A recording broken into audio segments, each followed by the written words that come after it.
嗨，大家好，我是探评术，今天是2026年1月5號。這一期咱們繼續聊一聊馬杜羅被抓聊一聊委內瑞拉呀。昨天就委內瑞拉總統馬杜羅被特朗普被美國人派三角洲部隊從被窩裡抓走以後人民日報終於發出了最強音。人民日報借這個智利總統博里奇在一場新聞發布會上的譴責美國對委內瑞拉的軍事行動，借這個智利總統博里奇的一句話叫今天是委內瑞拉，明天就可能是任何一個國家。人民日報以這個為標題對這個事件進行了一個評論，可以說這是最強音我怎麼感覺人民日報是有所指呢？今天是委內瑞拉，明天就可能是任何一個國家。我怎麼聽着好像沒了自信呢？怎麼能說是任何一個國家呢？你怎麼着應該把東大排除在外，對吧？如果你說任何一個国家你不把東大排除在外，那顯得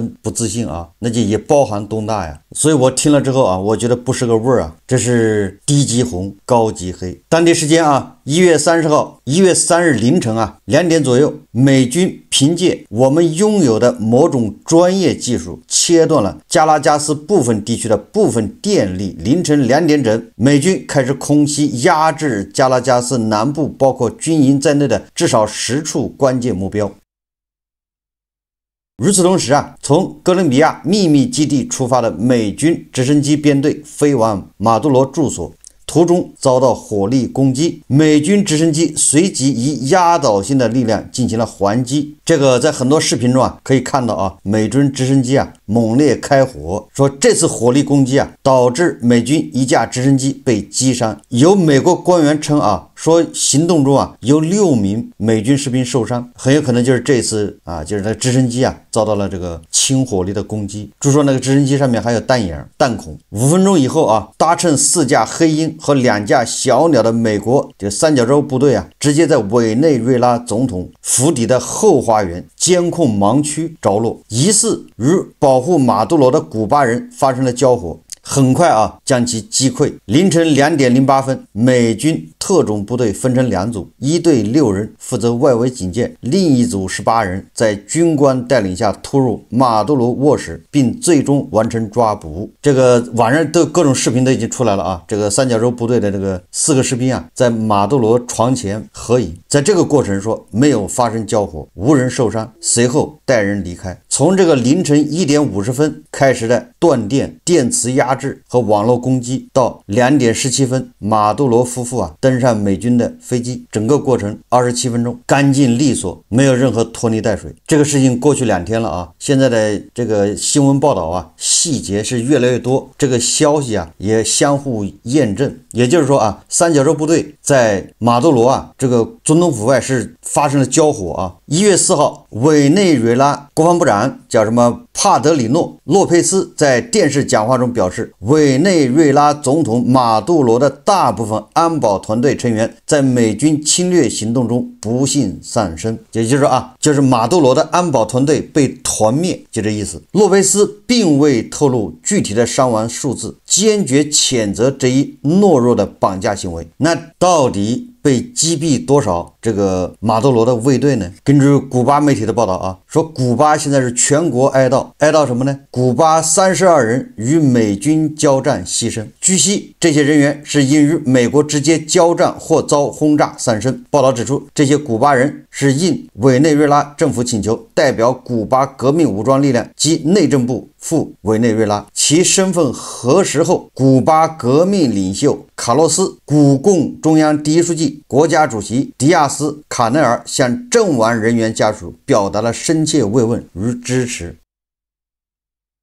這個與特朗普昨天在這個記者招待會上說的是相一致的他說有很多古巴人死亡，那這些古巴人是為了保護馬杜羅。那現在古巴給出數字是32個人死亡，有好多網友就疑問了那個三角洲部隊是去抓馬杜羅，怎麼跟古巴人交火呢？馬杜羅的安保是古巴和俄羅斯提供的，查韋斯和馬杜羅對本國軍隊信任有限，古巴協助建立並主導委內瑞拉軍事反情報總局，負責軍隊監控與忠誠審查。總統衛隊中，古巴特工多來自古巴內務部、國家安全局以及精銳部隊，承擔馬杜羅貼身保護、反監聽、反滲透等核心任務。可以說，他的安全保衛是古巴提供的。古巴軍事人員和情報人員控制了委內瑞拉很多要害部門，換取的是委內瑞拉向古巴提供石油。此外，俄罗斯瓦格纳集团和空天军也给马杜羅提供貼身保護。一名瓦格納的上校啊，不是被三角洲部隊一槍擊中咽喉毙命，所以大家就應該有疑問吧，納悶啊，你委內瑞拉總統身邊這麼重要的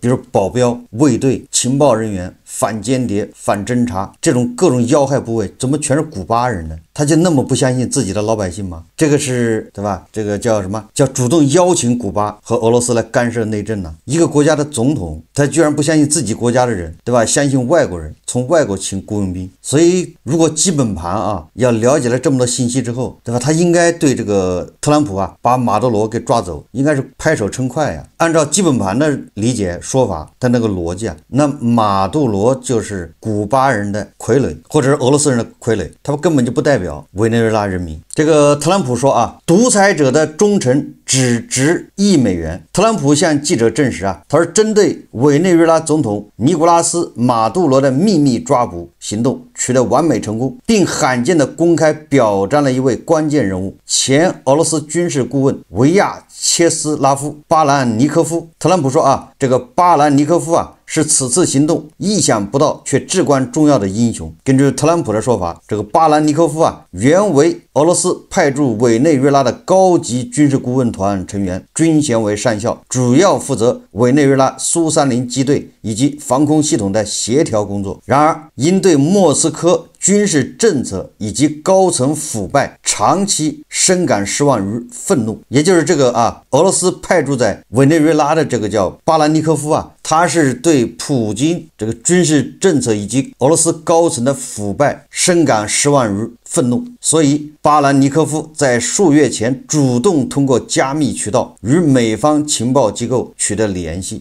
特朗普讚賞他啊，說他是個真正的內行，而且有勇氣。我們的人在加拉加斯的一家咖啡館與他見面。這特朗普問記者啊，他說你知道他開價多少嗎？也就是他要把這個秘密這個重大的情報啊要賣給美國人，開價多少呢？說不是幾百萬，甚至不是幾千塊。特朗普稍作停頓，賣個官司啊，對吧？讓大家想一下。最後特朗普說啊，$1，他只象徵性的要了$1。他說這是為了玷污克里姆林宮那般竊國者的名譽，證明他們的忠誠如此廉價，這太有戲劇性了，比我讀過的任何劇本都精彩。根據匿名美軍情報官員向路透社補充啊，說巴蘭尼科夫提供的非普通情報，借助其職務之便，他能夠接觸並實時獲取馬杜羅核心安保守衛使用的加密通訊頻率與動態位置信標數據，正是他持續傳遞精確到分鐘級的坐標信息，使得美軍特種部隊及支持此次行動的委內瑞拉反對派武裝能夠精準鎖定目標，在突襲中一舉突破防線，順利完成抓捕。沒有他，行動不可能如此乾淨利落，且近乎零傷亡。該官員評價道。特朗普在記者會上宣布啊，為表彰巴蘭尼科夫對美國國家安全及西半球民主事業的非凡貢獻，他已推動現任政府啟動程序，計劃追授其總統自由勳章，這是美國啊授予平民的最高榮譽。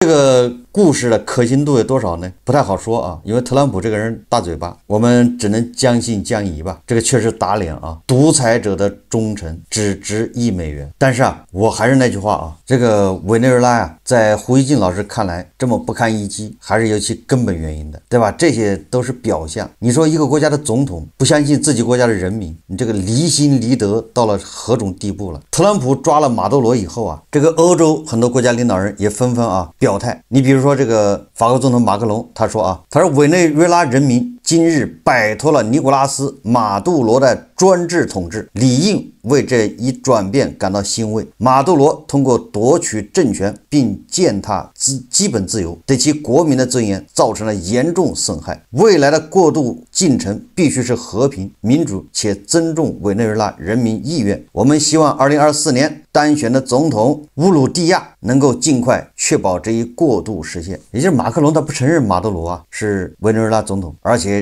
認為馬杜羅踐踏基本自由，對委內瑞拉人民尊嚴造成了嚴重損害。我們再看這個德國總理莫尔茨莫爾茨說尼古拉斯·馬杜羅已將其國家引向崩潰。最近的選舉存在舞弊行為，因此與許多其他國家一樣，我們並未真正承認其總統職位。馬杜羅在該地區一直扮演着有問題的角色。那馬杜羅怎麼就混到這個地步呢？委內瑞拉國內的老百姓，馬杜羅的親密戰友，馬杜羅的那些國防部長，那些身邊的人，怎麼就沒有一個人能幫他呢？爛船還有三金釘呢。關於委內瑞拉大家可以看這個學者他是怎麼說的？大家看視頻。美国突然抓捕了委内瑞拉总统马杜罗，但是真正奇怪的不是这件事本身，而是几乎没有人替他喊冤。按常理，推翻一个主权国家的领导人，毫无疑问是干涉主义的行为。但是这一次呢，国际社会的反应却异常的冷淡。原因不在于美國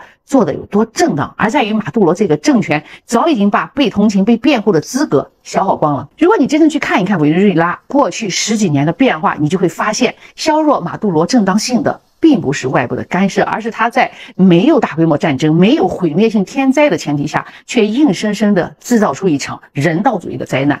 那正是這場災難先一步掏空了這個政權的合法性。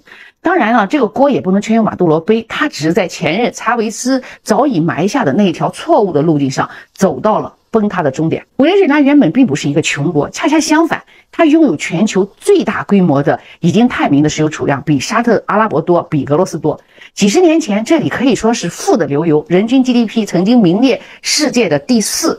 石油收入支撐起了一個龐大的中產階級和相對完善的社會福利體系，也吸引了大量的歐洲和周邊國家的移民湧入。但是今天的委內瑞拉已經完全是另外一番景象，在馬杜羅的統治下，這個國家經歷了現代史上最嚴重的經濟崩潰，惡性通貨膨脹讓貨幣變成了廢紙。超市的貨架長期是空置的，醫療系統全面癱瘓，超過75%的人口生活在極端貧困當中，意味着每4個人裡就有3個人吃不飽飯。那為了生存，接近800萬的人選擇逃離這個國家。800萬啥概念？相當於這個國家人口的1/4，他們都背井離鄉，不是移民，而是難民，徒步穿越叢林和沙漠，只是為了在鄰國找一口飯吃。與此同時，掌握國家權力的那一小撮軍事和政治的精英，卻依靠走私、販毒和掠奪國家現存的資源，維持着奢靡的生活方式。這條讓國家崩潰的錯誤路徑，從馬杜羅的前任查維斯開始的。其實查維斯不是靠政變上台的，他最初確實擁有真實而廣泛的民意支持，但問題在於他把這種支持當成了可以不斷擴張權力的永久授權。這個叫真正的離心離德也就是馬杜羅在這個委內瑞拉可以說叫倒行逆施，沒有一點民意基礎他不僅搞亂了委內瑞拉，搞崩了委內瑞拉的經濟，他還竊取了委內瑞拉的政權。委內瑞拉落到現在這個地步可以說是天災加人禍的結果主要是人禍3分天災7分人禍。一個家裡有礦的國家，居然能搞出100萬的通脹率，這個對吧？不能用普通的這種叫災難來形容這簡直是邪性吶！具體怎麼回事呢？委內瑞拉上個世紀80年代到90年代一直是南美洲最有錢的國家，但是1999年之前它98%的石油都是被英美和法國3個國家控制。那這個現狀在21世紀初它就被委內瑞拉的這個很多民眾還有年輕人不能接受，也就是委內瑞拉這個民族主義他也在抬頭，民粹，他認為我們國家的資源被外資控制了，經濟命脈被外資掌控。在這種思潮之下這種大背景之下，那這裡面有個狠人就叫查維斯，他出現了。當年他才26歲就開始搞玻利瓦爾革命運動，政治上反美，經濟上反對新自由主義這一幕那基本盤是最熟悉的，對吧？基本盤前2年不是喊着把外資趕走嗎？外資趕走了這個，對吧？那市場就是我們自己的了，工作機會也是我們自己的，錢也是我們自己賺啊，这個思潮跟1999年的委內瑞拉是一模一樣的。這裡面最狠的人呢，那就是查韋斯。查韋斯36歲的時候啊，他居然發動政變，不過失敗了，不要緊。8年以後啊，當他44歲的時候啊，他終於靠民選當上了總統。一上台之後啊，查韋斯立刻燒起了3把火。哪3把火呢？第一把火就是反美，跟美國對着幹。美國制裁古巴，他就給古巴送石油啊，因為古巴就是缺油啊，他給古巴送這個各種汽油、柴油還有原油。這個查韋斯啊，大罵小布什是政治僵屍。這美國人啊，拿查韋斯一點辦法都沒有，暗殺政變各種方法都試過，但都失敗，就是搞不定查韋斯啊。那第2把火呢，就是搞國有化。你看這個套路多熟悉啊，把外資全部趕走，把石油公司全部收為國有，把美國人徹底趕出去。這是在能源領域啊，那麼後來波及到其他的領域，比如電力、鋼鐵、金融、電信，所有的行業外資全部趕走，也就是實行國有化。不光是趕走外資啊，就連私人企業統統都沒了，實現了加藤老師的夢想。第3把火呢，就是推行高福利政策，免費醫療、免費教育、水電、燃氣、汽油基本上全部免費。給中低收入家庭分配住房，給底層提供免費的食品。你看這個好是好，對吧？全免費是好事啊，高福利。但是高福利你得有產出啊，這高福利需要高成本。那查韋斯是怎麼解決呢？就是完全依靠國家財政，實際上就是計劃經濟唄。但是啊，正好趕上那個時期油價在上漲，所以查韋斯他這個運氣好，油價一漲啊，那個國家財政收入就呼呼的漲。這個時候他還能叫什麼？能支撐他的高福利。查韋斯剛上台的時候啊，油價是13美元一桶，然後一路上漲，漲到2008年的時候是，我記得最高是快到150美金一桶，大家有印象吧？後來雖然掉下來了啊，但是也在100美金左右。你想從13美金漲到100美金，漲了將近10倍啊！所以這個查韋斯拿到了石油的大紅利，所以他的反美事業啊，他的高福利得以維持。你架不住他收入多啊，所以查韋斯一下就成了風雲人物。但是就在2013年，不到60歲的查韋斯去世了。查韋斯死後啊，對他的評價啊，也就分成2級，就是2級分化。最支持他的是底層，那肯定懷念過去美好時光，福利好，對吧？但是中產對他沒有什麼好感，為什麼呢？因為私營企業全部被他整死了、整黃了、充公了，其他的產業呢完全被擠壓，也就是整個經濟啊非常單一，就是依賴石油出口。經濟結構的大調整啊，中產是最倒霉的，你跟油沒關係，你就佔不到一點便宜，而且油也是國有的，所以它基本上沒有什麼中產階層。所以那個時期啊，委內瑞拉的這個好處和壞處都非常明顯。好處是人均 GDP 1.2萬美元，非常富裕啊。壞處呢，那就是結構單一，所有的收入全部來自於石油，而且他的錢基本上全部花在高福利上面。對一個國家來說啊，他沒有這個積累去用於什麼基礎設施啊，對吧？高速公路、港口、高鐵、飛機場這一塊呢，他太缺，因為沒錢。查韋斯的命非常好啊，好在什麼地方呢？就是他死的時候啊，他死的正是時候。如果晚死2年都不行。他死的時候正好是2014年開始啊，國際石油價格崩盤。現在這個被特朗普抓的這個馬杜羅啊，他就是查韋斯的繼承者，所以他上台之後啊，就花了10年時間，這個南美第一富國、全球石油儲量第一的國家就窮得叮當響了，就是敗家也沒有敗得這麼快的。委內瑞拉的這個通貨膨脹啊，達到了驚人的100萬，很多人都想不到啊，怎麼通脹這麼厲害呢？那跟馬杜羅的政策有關。實際上馬杜羅的政策啊，也就是查韋斯政策的翻版。但是馬杜羅這個人呢，他的這個個人能力，對吧？操守都很一般。2014年的時候啊，美國的鹽頁油技術大爆發，產量增加11倍，從而導致油價大跳水。1年的時間裡面，石油價格從100多美元跌到了30美元。那這個大家都知道啊，以這個石油為唯一的這個財政收入的這個委內瑞拉呀，那就慘了。收入啊銳減77%，正好趕上啊特朗普上台。特朗普第一個任期啊，就對委內瑞拉實行了經濟制裁，所以在這個內外交困。但是馬杜羅有辦法，馬杜羅從容容啊，非常淡定。他的對策就是4個字：印鈔票，無限印鈔啊！靠着印鈔機24小時不間斷的工作，勉強維持了2年。2016年，委內瑞拉的老百姓不幹了，要搞政變，因為2016年的通脹率就達到了720%，老百姓已經活不下去了。這個還不算最糟糕的啊！2018年，国际貨幣基金組織認為，委內瑞拉的通脹率已經達到了驚人的100萬，拿到的工資啊，就是你今天給你發工資，你必須馬上就花掉，變成實物，否則的話，對吧？你不把它變成實物，它就會變成紙，馬上成為廢紙。馬杜羅覺得這個數字啊太誇張。2019年，馬杜羅主動公布通脹率，數據是34000%，所以說經濟啊完全崩盤。一個家裡有金山銀山的國家，超過700萬老百姓啊逃亡到國外，因為活不下去啊。82%的人處在貧困線以下。按理來說啊，經濟搞得這麼一團糟，那接下來的大選呢，馬杜羅肯定是失敗，對吧？2019年大選中，馬杜羅居然再次勝出，這個匪夷所思啊。那他怎麼勝的呢？這個委內瑞拉政府不給這個吃不了飯的老百姓發救濟糧，你來領救濟糧，前提是你得投票支持馬杜羅，你支持馬杜羅就給你發口糧，所以这個馬杜羅的支持率一下就上去了啊。但是這個反對黨就不幹了啊，推出議長擔任臨時總統，於是啊，委內瑞拉就出現了2個總統同時就職的奇觀。馬杜羅就是馬杜羅啊，人家有槍桿子，有軍隊的支持，最終馬杜羅擠走了臨時總統，不過竊取了啊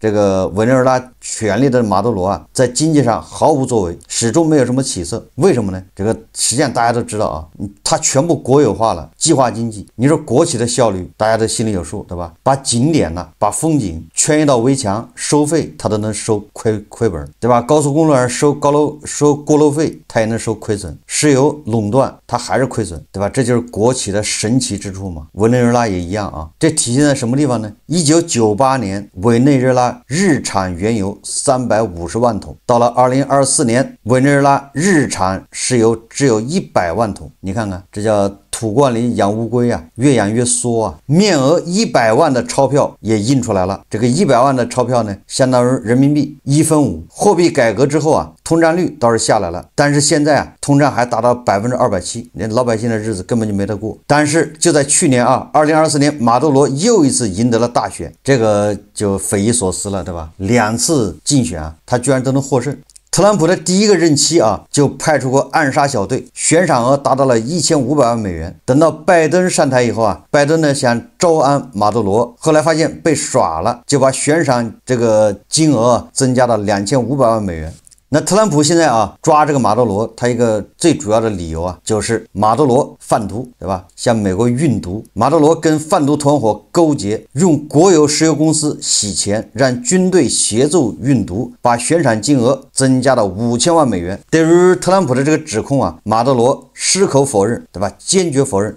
那後來的事情大家都知道了啊，這個特朗普派了這個什麼福特號航母、硫磺島什麼兩棲攻擊艦，對吧？圍住這個委內瑞拉，並且擊沉了據說啊15艘疑似運毒的船只啊。然後特朗普啊凍結了馬杜羅在美國的7億美元資產，包括2架私人飛機、多個豪宅、1個馬場、9輛豪車、大量的股權以及1.2億美元的存款。這一下就炸鍋了啊！這個就好比那個加特老師啊，在美國的小房子被人發現了，加特老師做出了解釋，馬杜羅他也解釋，你看都有相似之處啊。馬杜羅怎麼辯解的呢？他說啊，我這7億美元是在美國買彩票中大獎得來的，你信不信那是你的事情，反正我這是買彩票中的。這就跟加特老師的解釋的吧，我覺得他比不上加特老師解釋啊。加特老師解釋說，我那是個小房子，好多年前買的。委內瑞拉的老百姓啊，和加特的基本盤一樣，看到這一幕啊，內心那是非常崩潰的啊。他們的反美鬥士啊，居然在美國有巨額的資產，對吧？加特老師居然把老婆孩子送到美國，在美國買房子，這一下加特老師人設就塌了。加特老師人設一塌，他那個電影票房就上不去啊，7000萬粉絲都沒人支持他一下，就這道理啊。那委內瑞拉一樣，馬杜羅啊，他這個人設一塌，你是個反美鬥士，結果你把巨額資產放在美國，所以說那個特朗普派這個三角洲部隊啊去抓馬杜羅，委內瑞拉有2000多萬人，沒人支持他，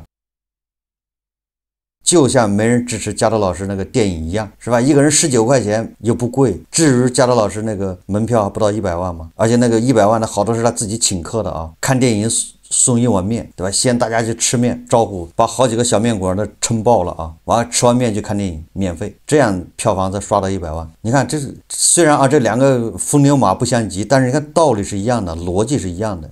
都是揭示了一個道理的吧。所以馬杜羅想象中的銅牆鐵壁的國防系統，連1秒鐘都沒有發揮作用。信仰在崩塌，防線在崩塌。那特朗普派三角洲部隊去抓這個馬杜羅，有什麼法理依據嗎？這個已經不重要了，對吧？我們在前面節目說過了。首先，人家不承認馬杜羅是總統，對吧？你是竊取了委內瑞拉的這個權利。第二個，特朗普認為他是毒販。為什麼叫毒販呢？啊，美國司法部對馬杜羅的指控已獲得了核心證據，包括多名曾為馬杜羅政府效力的高層官員，諸如前軍情局長胡戈·卡瓦哈爾和前將軍克里夫·阿爾卡拉。美國缉毒局缉获的超過30噸可卡因，其中7噸被認為與馬杜羅本人有直接關聯。通過追蹤非法郵輪、空殼公司和影子銀行系統，獲得大規模洗錢證據。馬杜羅被指通過其領導的太陽販毒集團進行大規模洗錢。